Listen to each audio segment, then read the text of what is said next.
Agora vamos conferir outras agendas de presidenciáveis. Carolina Abelim, de volta. Carol, como foi o dia dos candidatos Ciro Gomes, do PDT, e Luiz Inácio Lula da Silva, do PT? Vamos lá, Lívia. Ciro Gomes, do PDT, começou o dia no Rio de Janeiro com uma caminhada no a tradicional região de comércio popular do Ceará. Ele estava acompanhado do candidato ao governo do Rio de Janeiro pelo PDT, Rodrigo Neves. Na sequência, Ciro palestrou para representantes da Federação das Indústrias do Estado do Rio de Janeiro, falou sobre o plano econômico que tem para o país e mais uma vez voltou a criticar o teto de gastos. Vamos ouvir.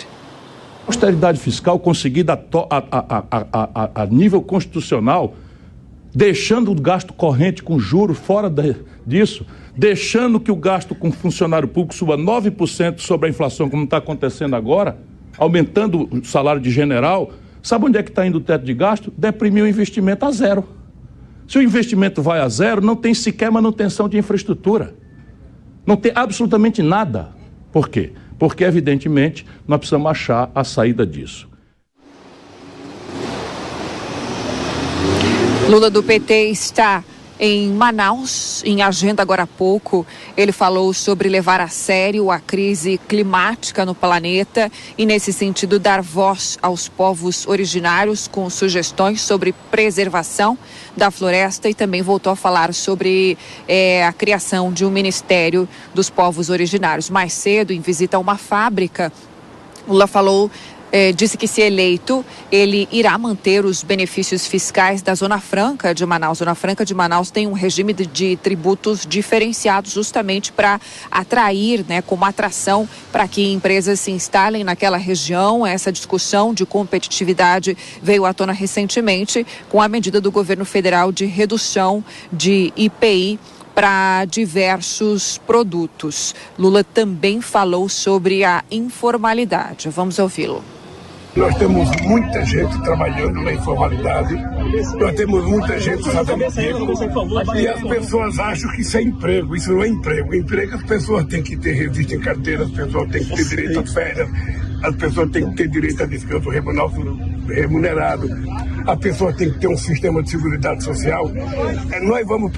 Nós começamos rapidamente porque nós vamos retomar. Primeiro, obras na construção civil, por exemplo, Minha Casa Minha Vida nós vamos retomar, o Luz para Todos nós vamos retomar, a cisterna nós vamos retomar, as obras do PAC que foram paralisadas nós vamos retomar, e o Estado vai ter que ter competência de colocar dinheiro para incentivar o empresário a colocar dinheiro.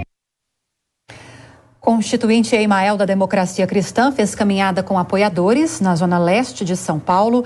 Felipe Dávila do Novo cumpriu agenda na Associação dos Construtores, Imobiliárias e Administradoras, no ABC Paulista. Leonardo Péricles, da Unidade Popular, cumpriu agenda em Petrolina e no Recife, em Pernambuco. Sofia Manzano, do PCB, visitou o Instituto Federal de Goiás. Vera Lúcia, do PSTU, fez panfletagem na cidade de Santa Maria, no Rio Grande do Sul. Pablo Marçal, do PROS, e Roberto Jefferson, do PTB, não cumpriram a agenda pública nesta quarta-feira.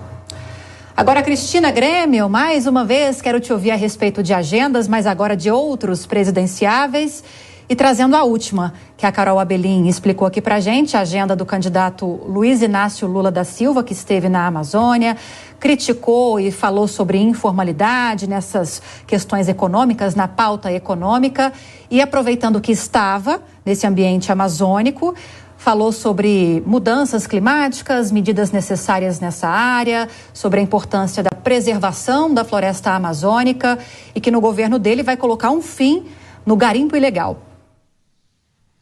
Porque não colocou quando foi presidente, né? Foi presidente por 8 anos, deixou uma sucessora por mais 6 e não conseguiu. O garimpo ilegal tem há décadas ali na Amazônia, aliás, como tem também contrabando de pedras, de metais preciosos, de minérios, tem tudo ali, tem norueguês, tem alemão, tem, enfim, outras nacionalidades ali representadas. Quando eu morei no Maranhão, eu morei 2 anos lá e cobria Maranhão e Piauí. Maranhão é pré-Amazônia. Todos os fitoterapeutas do Maranhão, e tem muito fitoterapeuta naquela região, todos diziam que precisava combater o contrabando de espécies nativas do Brasil, porque estavam levando para fora para patentear fora. Isso era governo PT. Foi virada do ano, eu peguei o final do governo Fernando Henrique e início do governo Lula lá no Maranhão. Então veja, isso é de longa data que acontece, não estou dizendo que a culpa é desses governos que eu citei, é só para mostrar que é complexa a questão, mas agora tudo afunila em cima do atual governo, né? Só o atual governo é que fez vista grossa, se é que fez, para garimpo ilegal, para, enfim, para tudo que diz respeito à Amazônia. É falácia. Tem que ver como o candidato promete que vai fazer, e não o que vai fazer. De novo, é a mesma história, né? A Haddad dizia ali agora há pouco que vai dar aumento no salário mínimo, não diz de onde que vai tirar o dinheiro. Lula falando que vai melhorar a questão do garimpo ilegal na Amazônia, sem dizer como. Em relação ao Ciro Gomes ali palestrando para Firjan, né? O Ciro se concentra no empresariado agora, porque ele está tentando abocanhar esse empresariado que estava aí assinando cartinhas pela democracia, que está de alguma forma insatisfeito com o presidente Bolsonaro e pendendo para a esquerda. Se for assim, melhor que vão com o Ciro, porque no segundo turno, com certeza, confrontando as duas possibilidades, vão ter que decidir pelo melhor, e a gente sabe o que é o melhor para o país. E esse discurso do candidato do PDT, Ciro Gomes, foi marcado, né, Constantino, por essa fala que acompanhamos aí, em que ele critica o teto de gastos, fala ali das limitações fiscais que são impostas ao governo. Qual a sua análise, Constantino?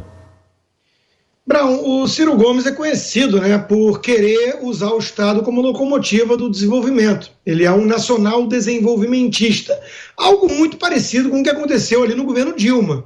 E ele, à época, defendia mais ou menos aquele modelo, né, que é um fracasso retumbante. Então, o perigo de uma eventual presidência do Ciro Gomes era realmente ele usar o Estado de uma maneira totalmente irresponsável, achando que isso vai criar uma espécie de moto perpétuo de crescimento e o resultado concreto ser apenas estagflação, que, aliás, é a realidade desse modelo em todo lugar que é adotado. E quanto ao ex-presidente Lula, né, esse discurso da Amazônia, inclusive, que ele andou flertando até com o globalismo agora, dizendo vamos compartilhar a gestão da Amazônia, ou seja, pouco se lixando para a soberania nacional do Brasil ali, né, é um discurso também para inglês ver. E aí ele vai lá e diz assim: a informalidade não é emprego, sem se dar conta, assim como seu colega de esquerda, Ciro Gomes, que a informalidade é uma espécie de refúgio, de ar rarefeito que as pessoas correm para respirar após a asfixia estatal. Ou seja, cria salário mínimo de R$5 mil, de R$1.500, de R$3.000, como quer o PT, como quer essa turma da esquerda, como se não houvesse amanhã. E aí gera desemprego e informalidade. Então eles não conseguem se dar conta de que eles estão atacando o sintoma, cuja causa é o esquerdismo que eles defendem.